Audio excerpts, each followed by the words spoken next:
is interested in being a volunteer. So we're going to be talking specifically about volunteers for the doctrinaire or doctrinal department, Spiritist education for kids, and we're going to talk a little bit about youth as well. Volunteers for Department of Mediumship, welcoming, and events. We discussed doing them separately, but we understand that some people might be interested in more than one. So we decided to make it, we promise, as quick as possible, but all in one session. So if anybody's interested in more than one, then you can take your pick or pick more than one. Why not, right? Well, that's how it starts. Everybody starts with one thing and... Okay.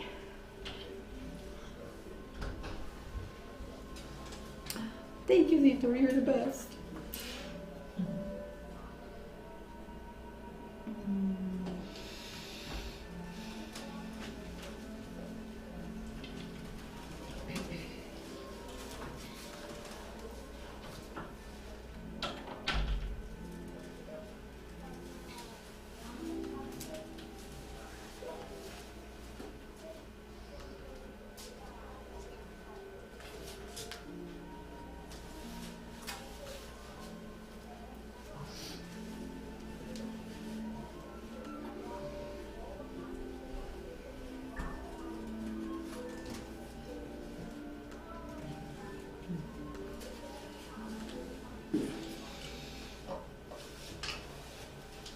Okay.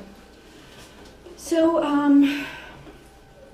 the text today is from the book Vinha de Luz, Vine of Light, and it's about a passage that we're going to talk about. So, 2 in 1.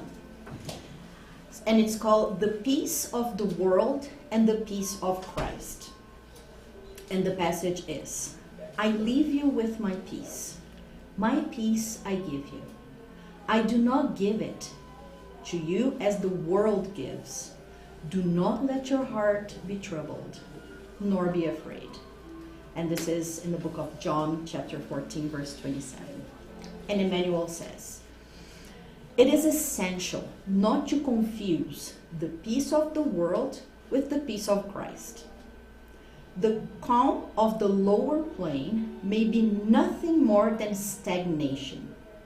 The serenity of the higher spheres signifies divine work on the path to immortal light. The world can offer many agreements and arrangements in its realm, but only the Lord can grant the spirit true peace.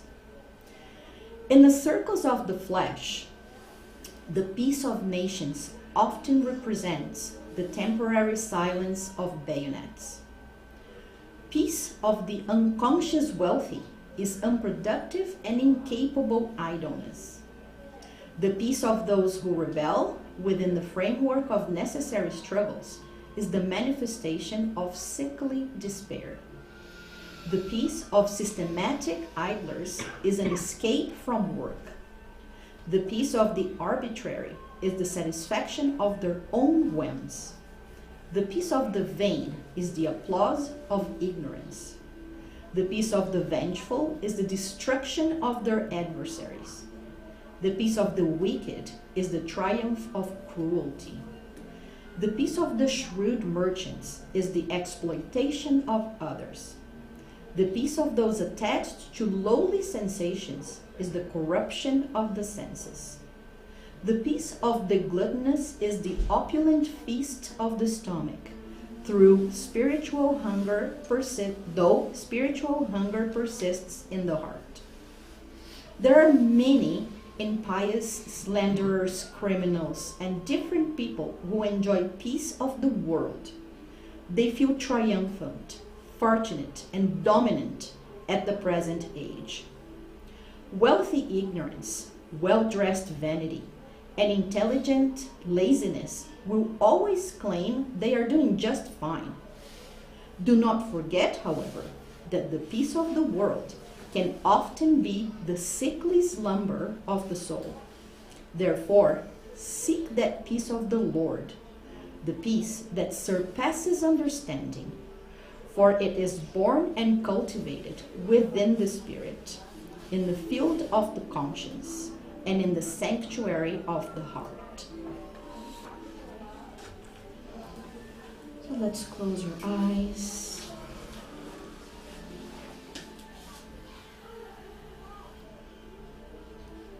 Dear Father, of infinite love, of infinite mercy, dear Master Jesus, dear mentors of our Spiritist Center, supporters of our families, our guardian angels, we thank you for one more Sunday. We thank you for one more day where we have the opportunity to reflect, where we have the opportunity to decide and change ourselves. Thank you for all the blessings that we receive,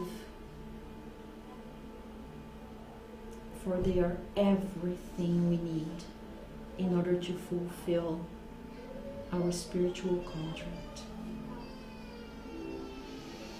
We ask of our mentors that they inspire us today, that they help us reflect, that they whisper good reflections in our ears, and may we listen.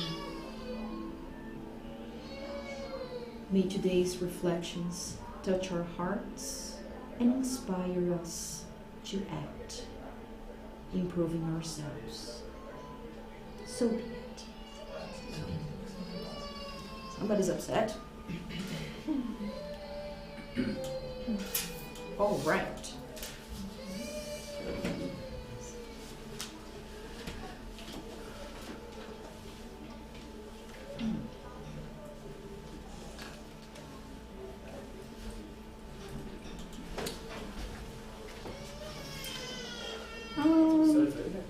No. Since you asked. You notice I'm too quiet, right? Yeah. Why don't I get the... This one.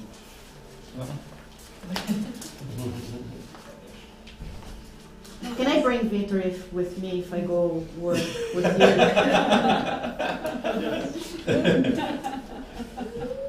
you? Okay. So, this talk was taken mostly from this book. And I think some of you here already know that I'm a huge fan of this book. And like we have like different highlighters, we got everything here, little flags, there's even post-its on top of the book, yeah. We have just an issue. Yes. If you parked down there, they're told. Where? Yeah. No. Behind, yeah. Behind? Yeah. Yeah. Aonde? No lugar do Brian? Onde diz. Aqui atrás, não. Yeah. I'm parked there Onde too. tem o quê? Onde tem o escritório de possibilidade. Okay. Going. I'll be right back. Eu tenho que ser na rua, tem que... Bom, se não tá na rua, né? Friday. Mas ali se parar, paga não precisa, não. Não, mas do lado sim, né? Do lado eu pago. Esse pode. Mas se você estacionar atrás da rua. Desse prédio aqui atrás. atrás desse prédio, pode, mas do outro lado, quando você passa pelo... Não no primeiro, só no depois segundo. Eu lembro que quando eu vi... Um monte de medo de levar em carro. Quando eu mudei pro Canadá em 2014, lá em Winnipeg, primeiro dia a gente saindo, a gente estacionou na rua, olhamos, pode parar aqui. Fomos no shopping comprar um monte de coisa, voltamos, o carro não tava lá. Não, peraí, eu vale pena onde agora? Aí eu falei, gente, eu fui roubada no meu primeiro de trás, foi a primeira semana aqui. Aí ligamos pra polícia, ele tem certeza que esse carro não foi guinchado? Eu falei, não sei. Aí ele falou, liga então nessas duas empresas, se não tiver lá, você liga pra gente. Sair a paz do mundo, né? A paz do mundo, Aí eles guincharam o carro porque tinha a placa aqui. Ficou, capô pra frente passou da placa. E aqui, a gente não sabia, a gente Guincharam achou já que seu carro? na minha primeira semana de Canadá. E aí a gente não tinha habilitação daqui. Aí a gente teve que pedir para um amigo que já tinha habilitação para poder tirar o carro. Quando eles rebocam o carro, não burocracia. Nossa, então, eu tava falando, eu botei na rua ali, mas na plaquinha e tal, não sei o que. Sempre coloco na rua, que eu Meu morro de Deus. Quando eu tô em dúvida, eu leio. Eu falei, quem se posso por aqui? Eu tiro uma foto, passo meu marido. Ah, tô podendo parar aqui. sensibilidade. Not towing your cars, right? Yeah, I parked on the street next to Safeway. I normally park at Safeway also. When I don't have the place in the street that I normally park, I go straight to Safeway. That street there. Not the Safeway parking lot. Yeah, no, I put it there. Street. It's always empty these The days. problem is we have a parking lot nearby, and if you pay and you park on one of the public ones, it's okay. The problem is a lot of people, they park in front of, on the other side where there's an accountant's office. This is where they're coming from. Yeah, so they normally are not there, but today she said we are working today and we need a parking Yeah, spot, so I don't know if she's gonna call them or It's not. tax season, so last year a bunch of Last year people was the parked same there, thing. and they got a warning. They got a piece of paper on the windshield saying, okay, if you keep parking here, we're gonna tow. This is a warning. It need was a parking last lot. year. They Yeah, were no, quite she was nice. nice. They said it's tax She was pretty season. nice. We will be working on Sunday or some. Please don't park here, or there will be repercussion, whatever. So everybody stopped for tax season. Yeah. No, she was nice. She just made us like move the car, so I figured like they might call them. O que foi? É pedido?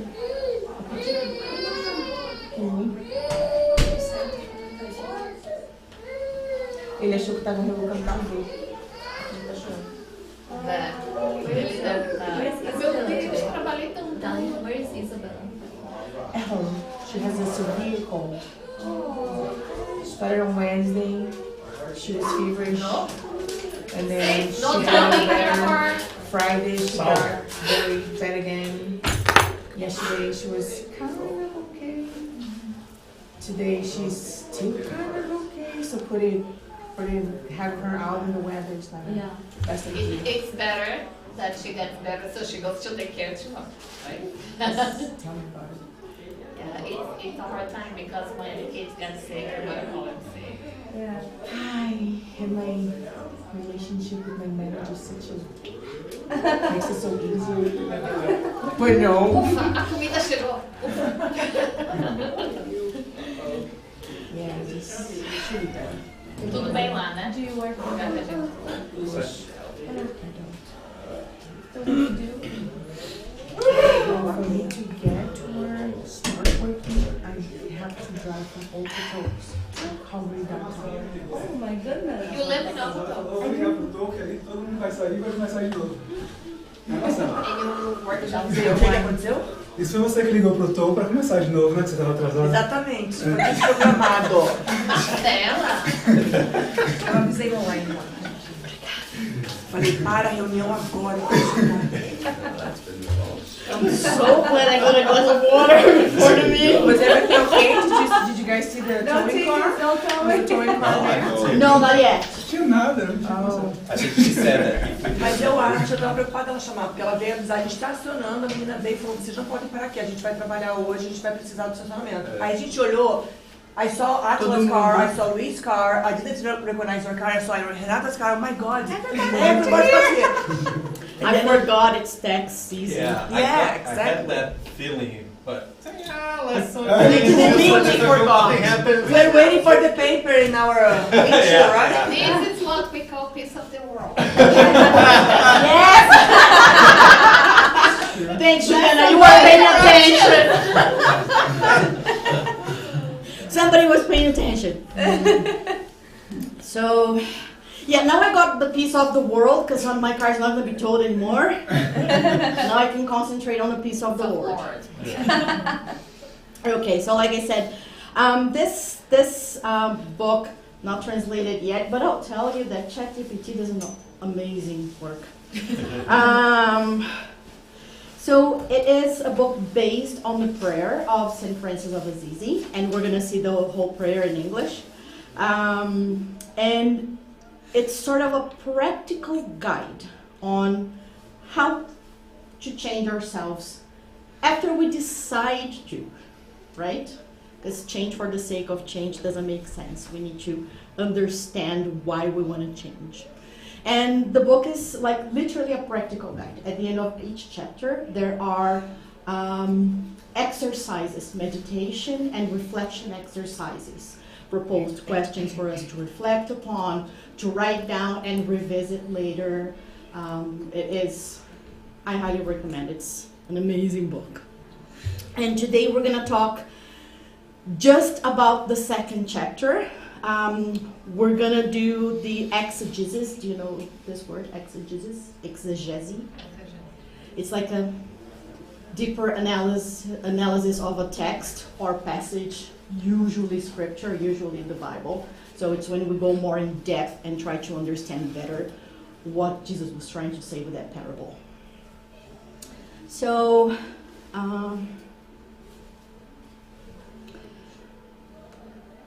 there we go. Whatever you want. Okay. Now it's working. Okay, and we're also going to see a little bit of the Genesis. So let's just take a look at the prayer first. So St. Francis says, Lord, make me an instrument of your peace. Where there is hatred, let me sow love. Does everybody know sow? Yeah. Where there's hatred, let me sow love. Where there's injury, pardon. Where there is discord, union. Where there is doubt, faith. Where there is despair, hope. Where there is darkness, light. And where there is sadness, joy.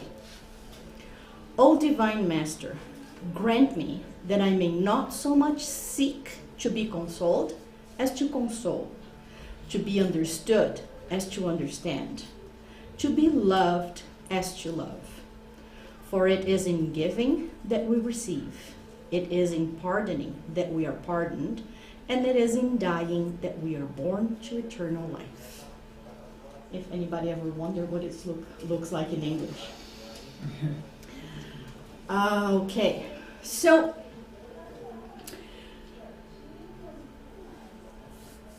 first, let's ask ourselves a few questions. So let's start with a reflection, and we'll revisit the same reflection at the end to see if anything has changed.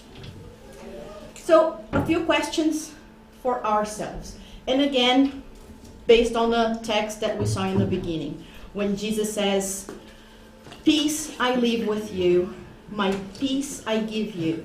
I do not give to you as the world gives. Do not let your hearts be troubled, and do not let them be afraid. So, does everybody know this passage in Portuguese? No.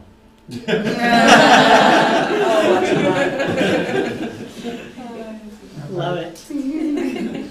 So I will ask for permission from our two English speakers, and I'll say it in Portuguese so that everybody knows. What was the question? If you know this passage in Portuguese. I know. Yeah. Deixo-vos a minha paz vos dou. Não vou lá dou como a dá o mundo.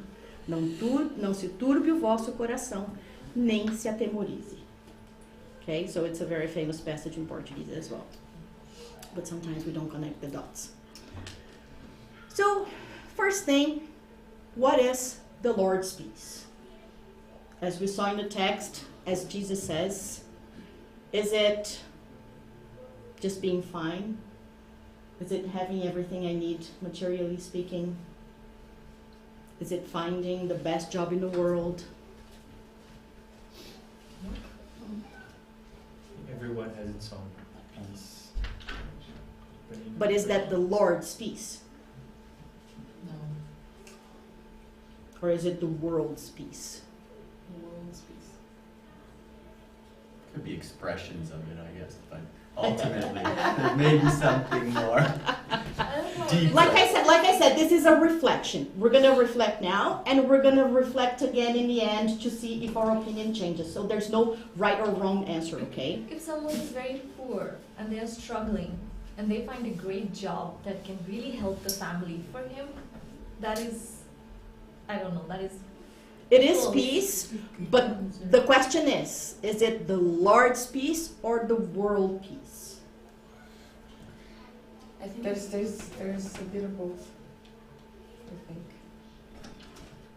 I think it's the world's peace, because if you have the Lord's peace, is at least for me, the first thing that comes to my mind is that you know you are in a world of trials and expiations, and everything that we're going through in the earthly life, it's gonna go away, and we're here just to learn and to practice, and we're gonna go through everything.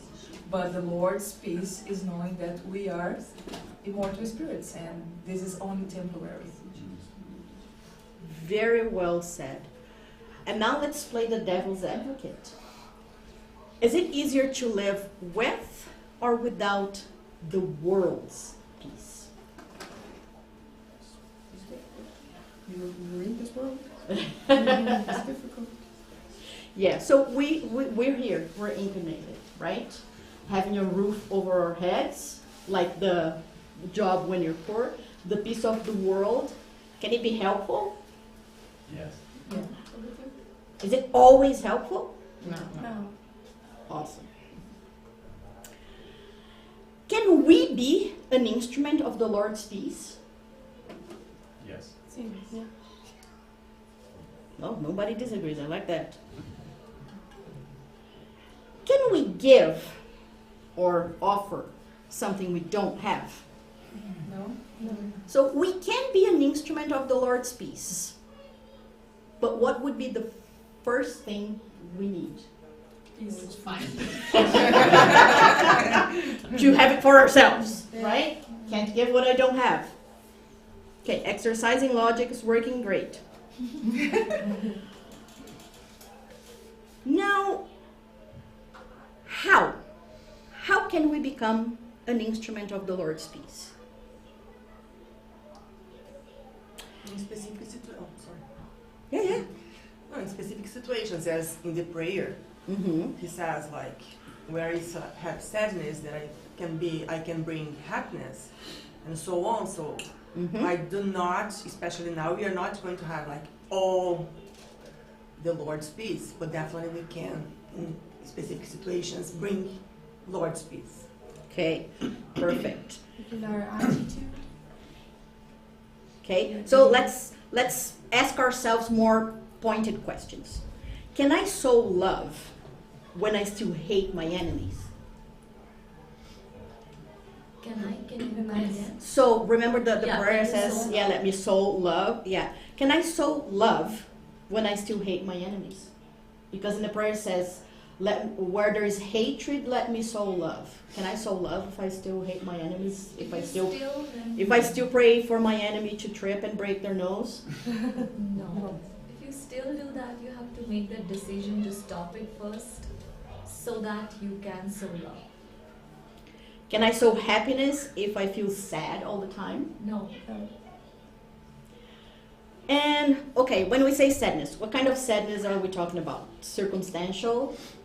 Like, for example, this week somebody that I really love passed away. It made me sad.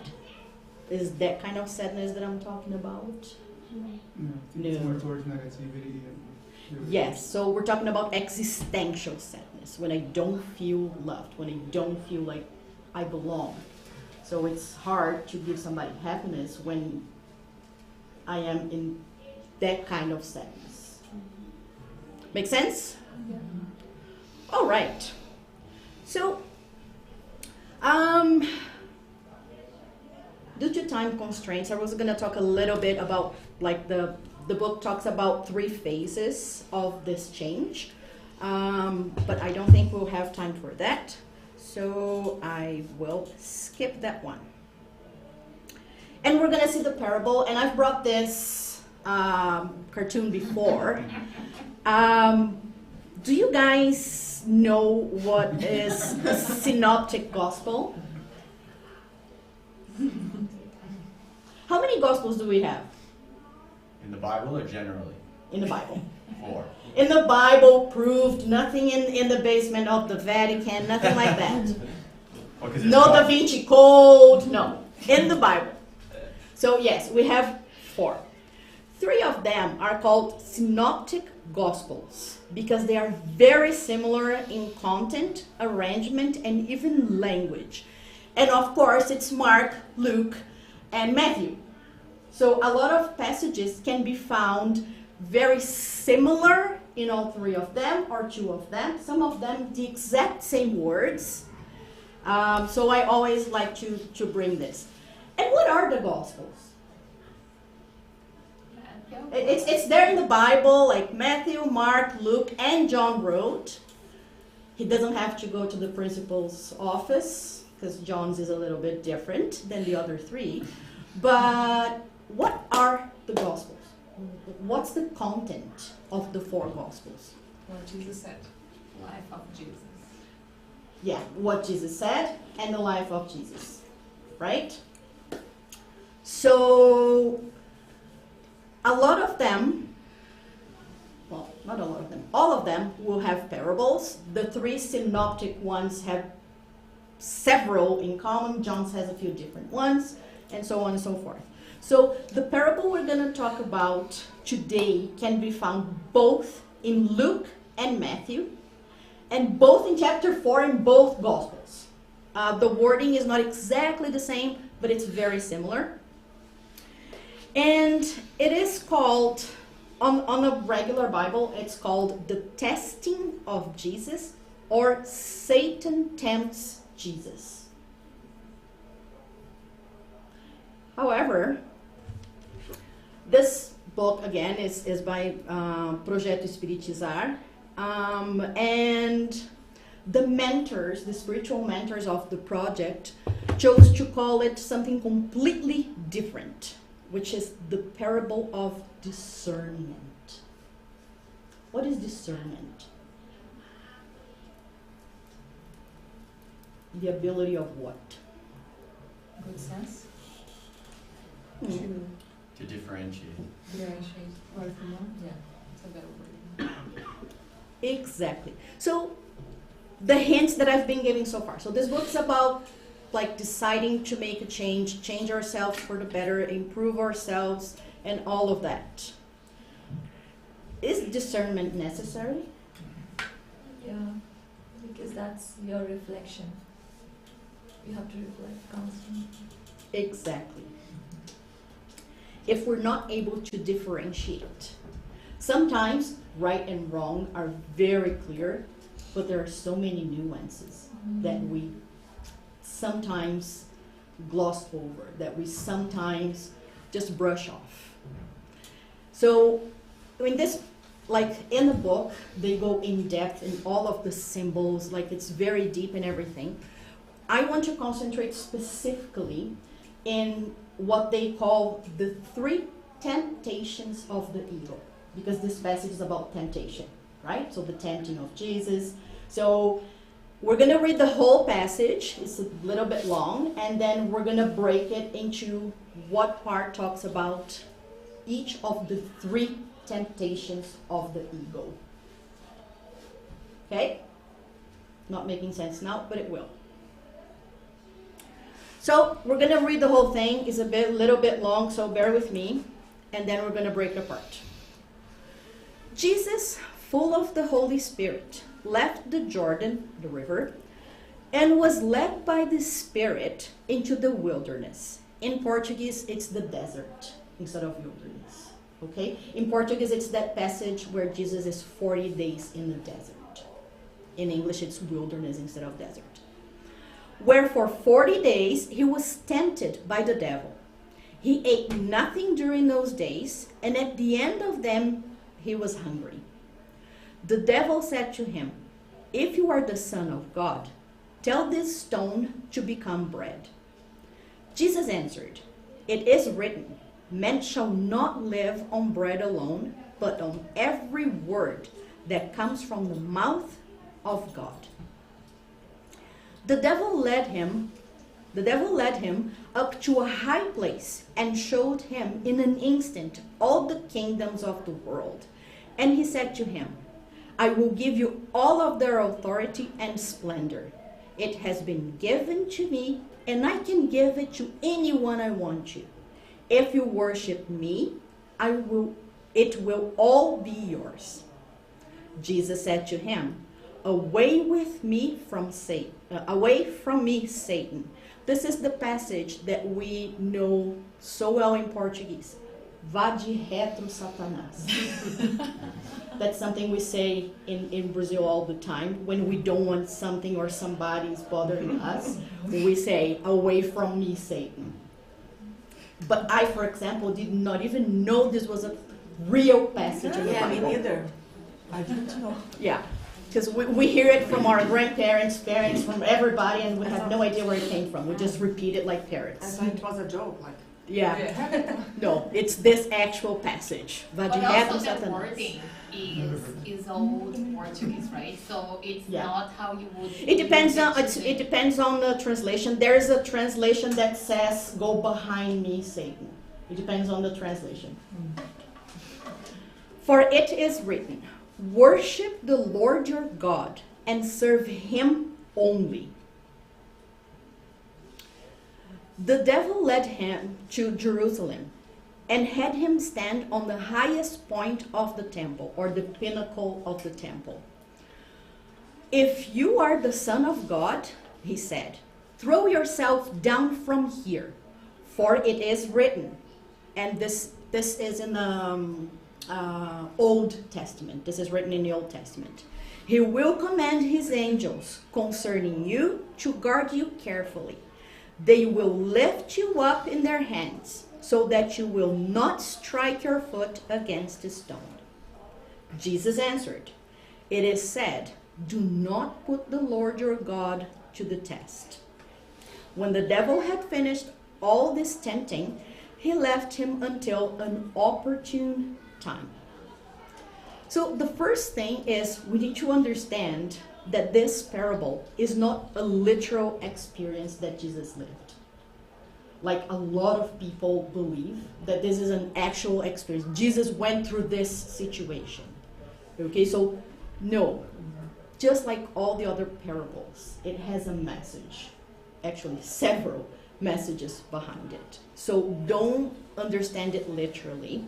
And in the Genesis chapter 15, items 52 and 53, John the Evangelist explains this. He says, Jesus being taken by the devil to the pinnacle of the temple and then to a mountain to be tempted by him is one of those parables that were characteristic of him, Jesus, and which public credulity has transformed into an actual event. So we people decided that it really happened to Jesus. Jesus was not actually taken, but only wanted to enable men and women to understand that humans are subject to failure and that they must always be on guard against evil inspirations. The spirit of evil could do nothing with respect to the essence of good. What does John the Evangelist mean by the spirit of evil could do nothing with respect to the essence of good? What is evil? What is good? If we think of symbols in this parable. In this parable, what would be the symbol of good? God. Intention. Jesus. Right? Jesus would be the symbol of what is good. And then John says, the spirit of evil could do nothing with respect to the essence of good. So Jesus is the essence of good. What would be the spirit of evil? What could do nothing against Jesus? Satan, but Satan is a symbol. It's not an actual entity. It's a symbol. Our egos. I was gonna say that. No? Kinda.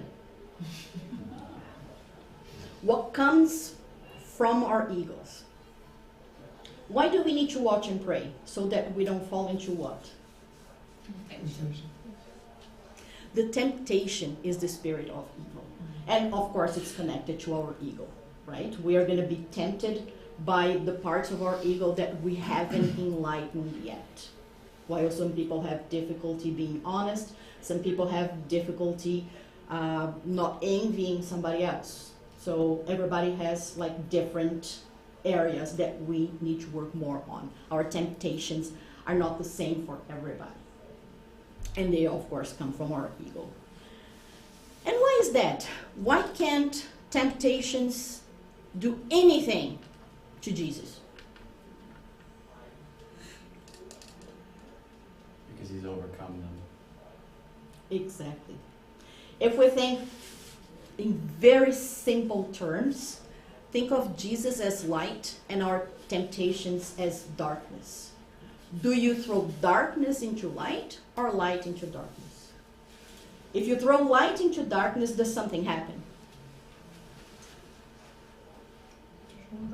In the dark, if you turn on the light,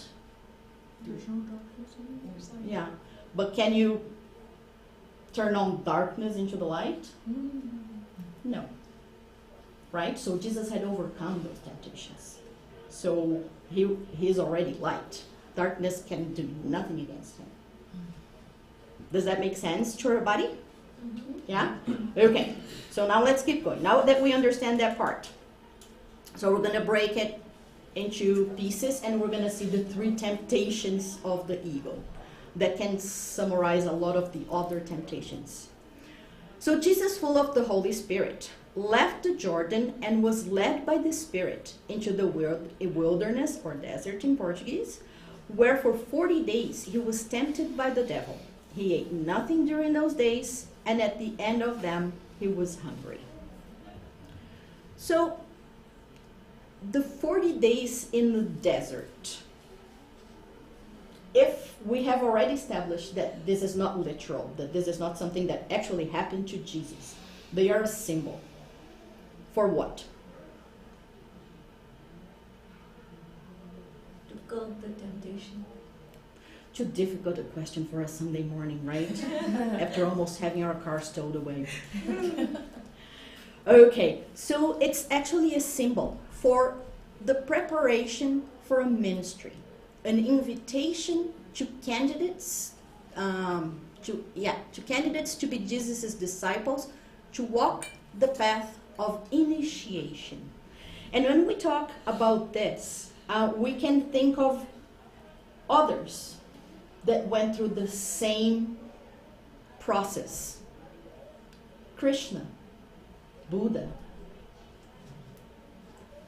Eastern, Western, even St. Francis of Assisi. When he came back from the war, he got sick.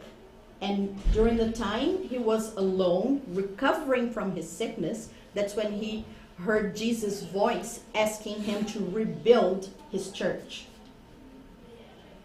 So it's a symbol for self-reflection. Paul of Tarsus did that 3 years in the desert. Because right after he saw Jesus at the doors of Damascus, he was very anxious to spread the word of Jesus. After having persecuted the Christians, Paul was desperate to let everybody know that he was wrong, that Jesus was the Messiah. But nobody was listening to him. And then Ananias told him, said, calm down, calm your heart. So he needed to acquire the peace of the Lord.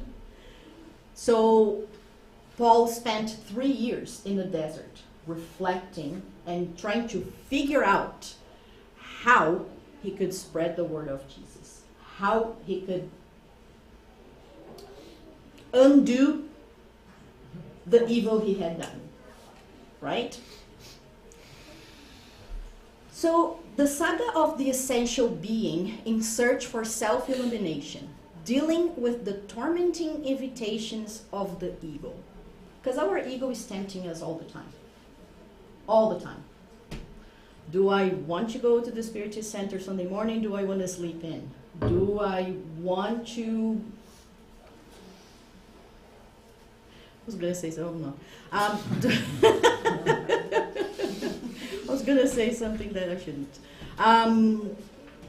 So our ego is tempting us all the time. Those of us who have not yet achieved spiritual purity, I would say, I haven't, have a shadow side symbolized by the devil in the parable, and the light side that walks towards being one with the Father, God our Creator. So that decision we make of improving ourselves, of listening to our conscience, of becoming better versions of ourselves, better today than we were yesterday, right? Now, Jesus is already a superior spirit. He's the one God gave us as our model and guide. So he was completely prepared for his ministry. He had no more ego, so he couldn't be tempted, right?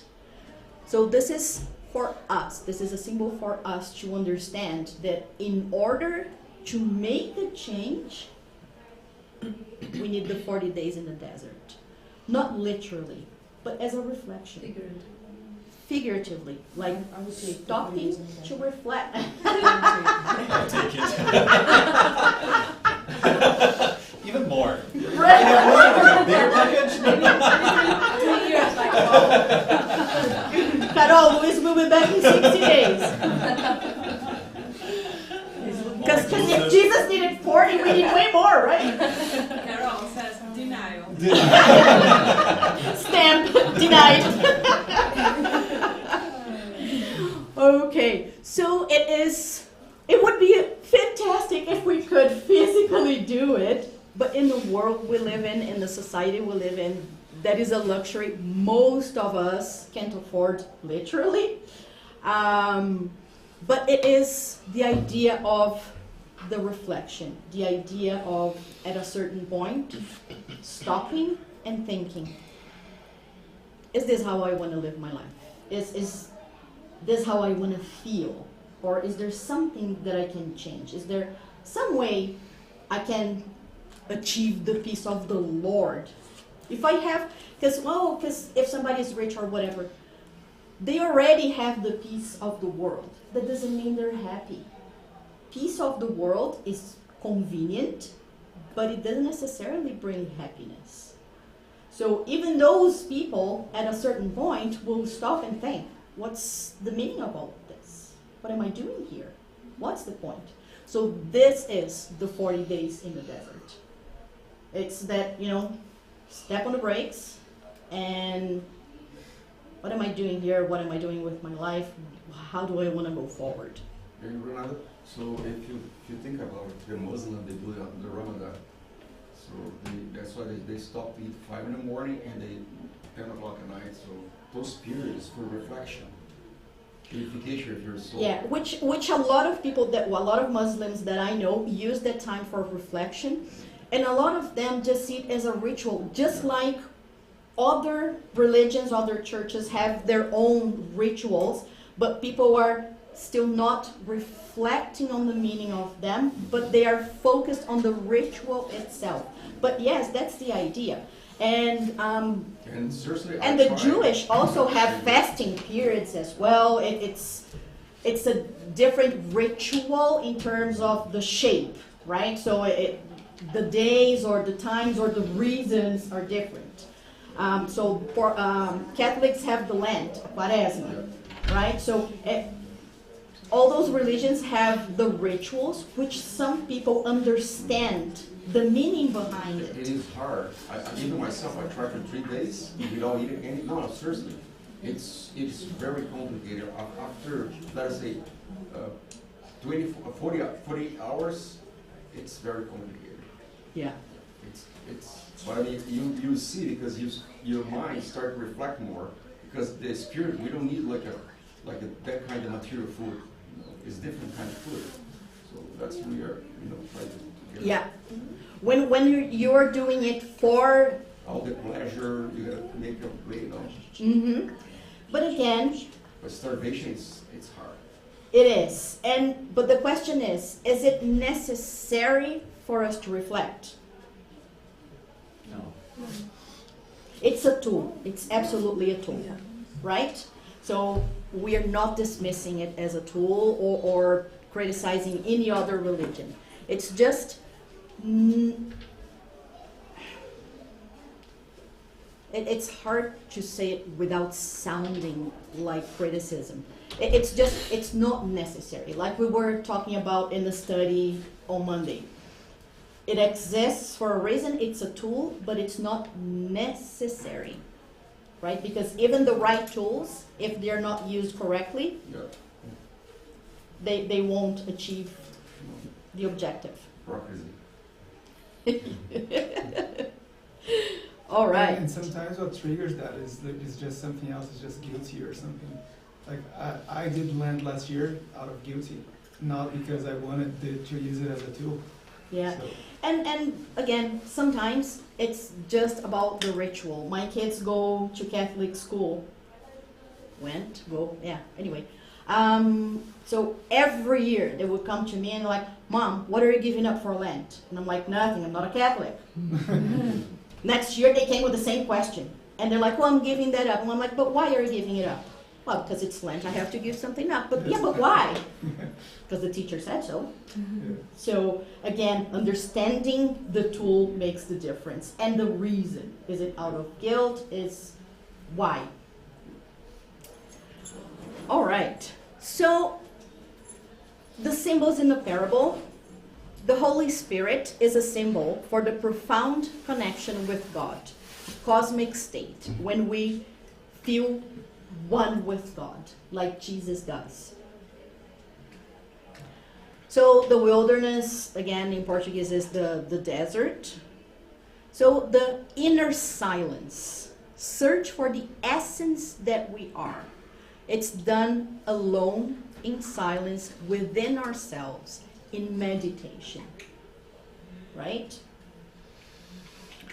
It's the moment the Spirit awakens the conscience, the moment our ego reacts against the awakening and comes up with all kinds of temptations. Because the day I decide I'm going to the Spiritist Center, everything happens. The day I decided I'm going to be on a study, everything happens. The day I'm going to volunteer, my car breaks. Or somebody knocks on my door and I can't leave the house. Toy the car. Right? Yeah, right? I'm here ready to go. I'm worried about time and I have to run and switch my car. Yeah, I don't think we'll have time to finish, but we'll see. All right. So, and again, we have other examples of other messengers of Jesus, of God, that did the same. Like I mentioned, Krishna, Buddha, Confucius, Paul of Tarsus, St. Francis of Assisi, they all went through it literally in their case. Like I said, in our modern society with twins, I don't think Carol would approve Louis' 40 days in the desert or wilderness, and the other way around as well. So we need to find the time ourselves. We need to find the occasion. We need to find maybe the place, or like nightly meditations. Whatever it is, each person will have their own path, right? Hunger. So this hunger is a symbol for our vices, for our tendencies, right? For the stuff we want to do as opposed to what we know we should be doing. Sometimes they're the same, a lot of times they're not, right? The devil said to him, "If you are the Son of God, tell this stone to become bread." Jesus answered, "It is written, man shall not live on bread alone, but on every word that comes from the mouth of God." And here we come to the first of the three egotistic temptations. So it is the temptation of people want to bargain with God, right? So if I go to the Spiritist center, if I do charity, let's not even talk about Spiritism, anybody, even an atheist, like if I do charity, something good's gonna happen to me. So I feel like I'm entitled to something. This is the sentiment of privilege. Because I'm the son of God, because I'm the daughter of God, I'm entitled to this. Is when you have a relationship with God as like asking, right? Like Yeah. pray is about asking. It's about adoring and asking. Yeah. And thanking as well. All right. So it's, like when you make a promise for a grace, for example. So it's the, I'm in God good graces because he granted my wish. So tell this stone to become bread. So this doesn't make sense because it challenges the law of balance. When Jesus, when we talk about the miracle of multiplication of the fish and bread, multiplying bread and fish from fish makes way more sense than turning a stone into bread. That doesn't even make sense, right? And again, demands a privilege. The ego wants to bend the divine laws according to personal needs. So I want special favors, right? So I want to bend the divine laws because it's convenient for me, because that's what I need. I want to be forgiven, but what my neighbor did is absolutely unforgivable. But I deserve forgiveness because I'm nice. Men shall not live on bread alone, but on every word that comes from the mouth of God. So in the Sermon on the Mount, Jesus says that life is more than bread. And funny enough, we saw it last time when we were looking at the invitation of Jesus, when Jesus says, look at the lilies in the field. Not even in his most glorious moment, Solomon was not as beautiful as they are. Right? So look at the birds in the sky. They don't toil. God still feeds them. So they're referring to that part of the sermon. Every word that comes from the mouth of God. What is the mouth of God? Is God a person? Does God have an actual mouth? So what are the words that come from the mouth of God? The divine laws in your conscience. Everybody gets a gold star. And can we bend those laws just for ourselves? Just because I did charity, I'm buying my house. Yeah. Just because I come on the here other side. every Sunday, I'm better than someone else. I'm not, responsible for the actions that I'm doing. Oh, I'm going to church. I'm praying. Right? Okay. So, I'm in a nice book, not the naughty book. So, again, this summarizes the sentiment of privilege. So, I am not going to give Louise a heart attack, and I'm not going to go on.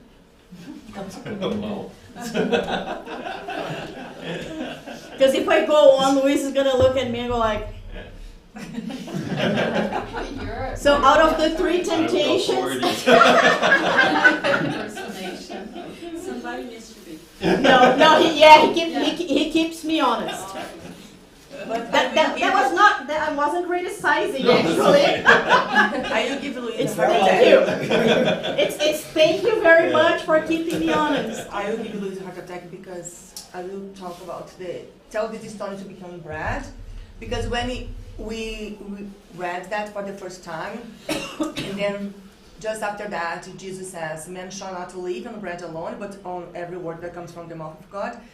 this makes me feel that this somehow connects with what we are talking about a few moments ago.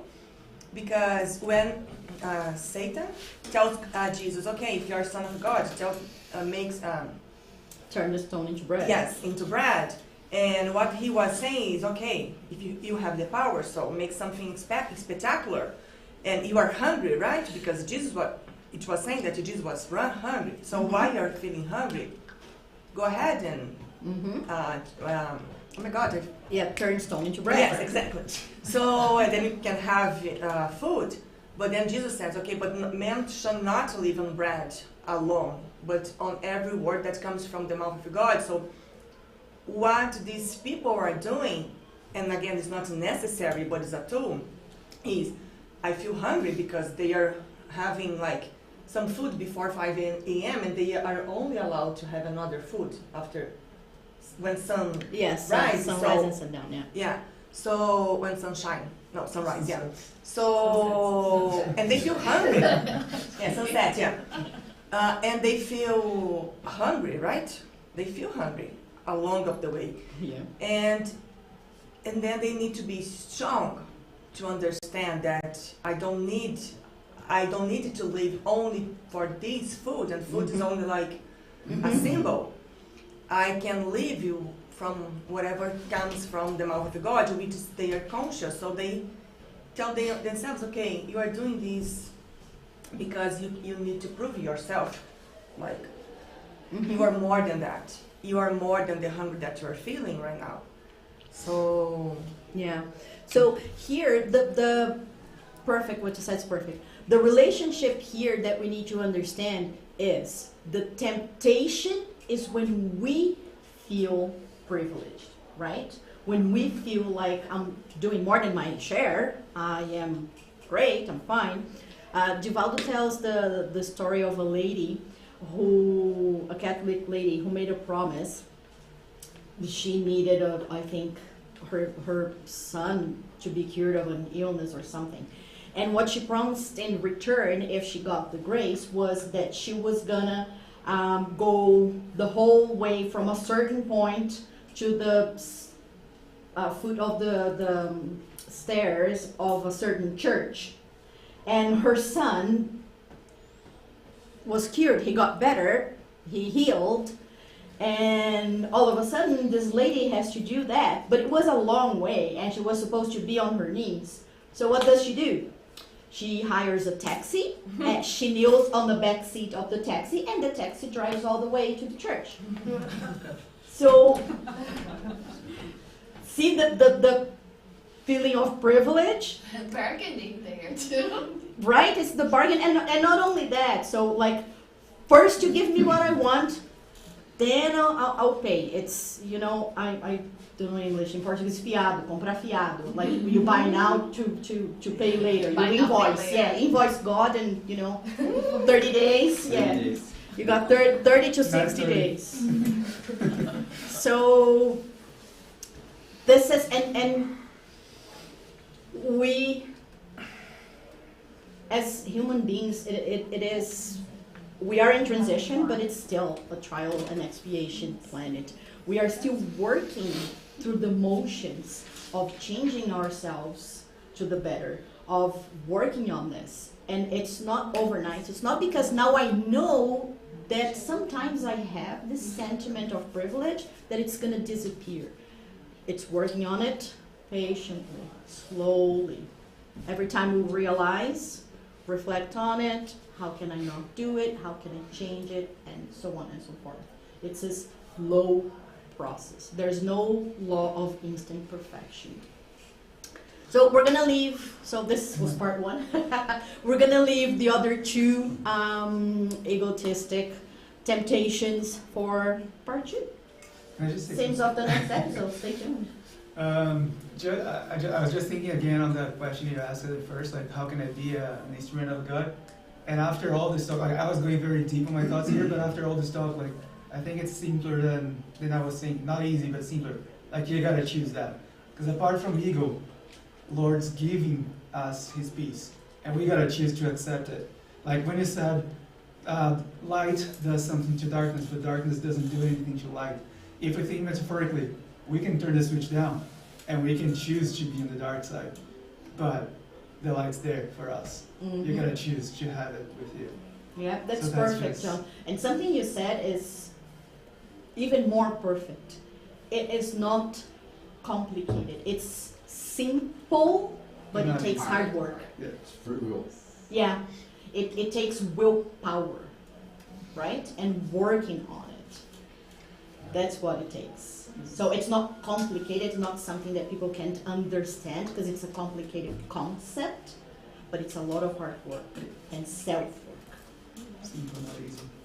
And I think the other thing too, Renata, like that ties to the beginning of your talk, is the piece of the law. So for example, when you're using the symbol of the bread, when you're hunger, when you're actually going through a starvation, like you need some comfort that comes from the world, right? So we all need shelter, we all need a good paycheck, we all need that, and that makes it's not necessary,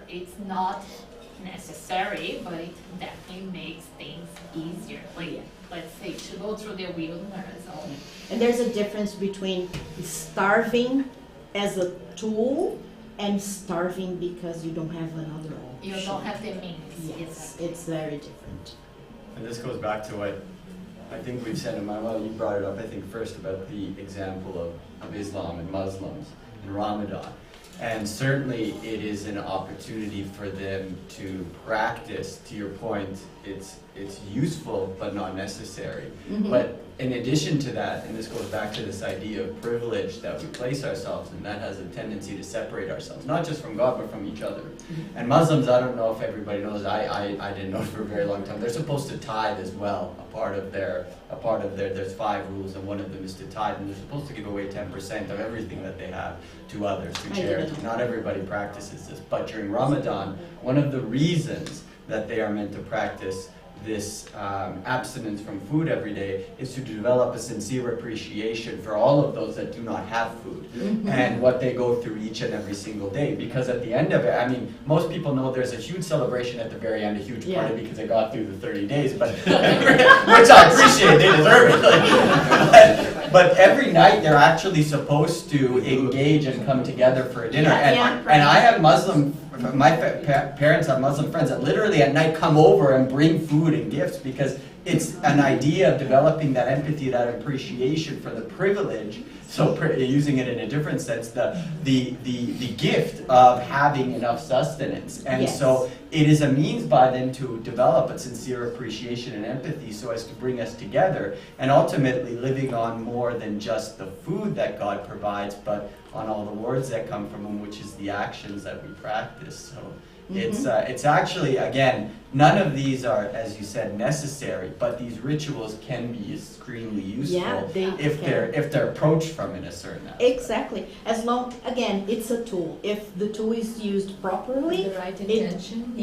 Exactly, it fulfills its And what the purpose. Spiritist doctrine says, it's about the intention. It's about the intention. Exactly. So the feast, the coming together every sundown for the meal. So how much gratitude is exercised there, right? Yeah, so absolutely. there are virtues being exercised. So like how can we criticize them? And it's right? also community too, right? Yes. So like when you come together and you have a celebration or you have a feast, there is this joy that we are all like connected or tied to one another.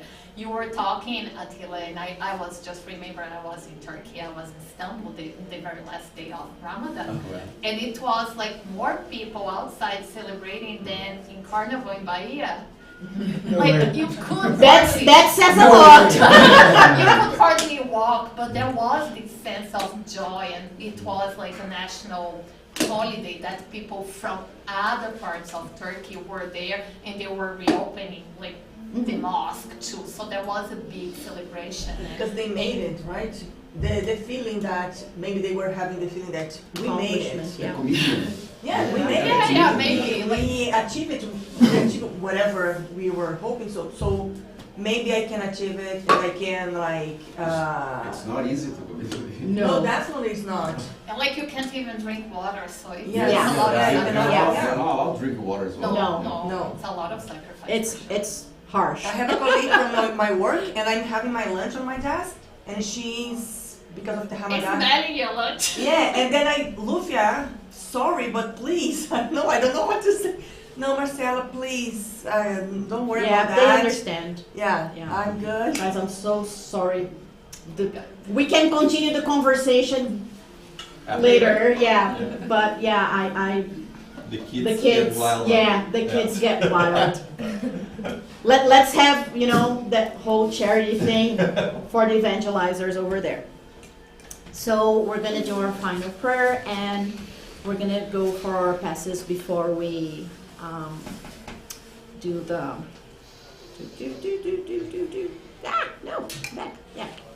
Before the passes. So again, let's close our eyes.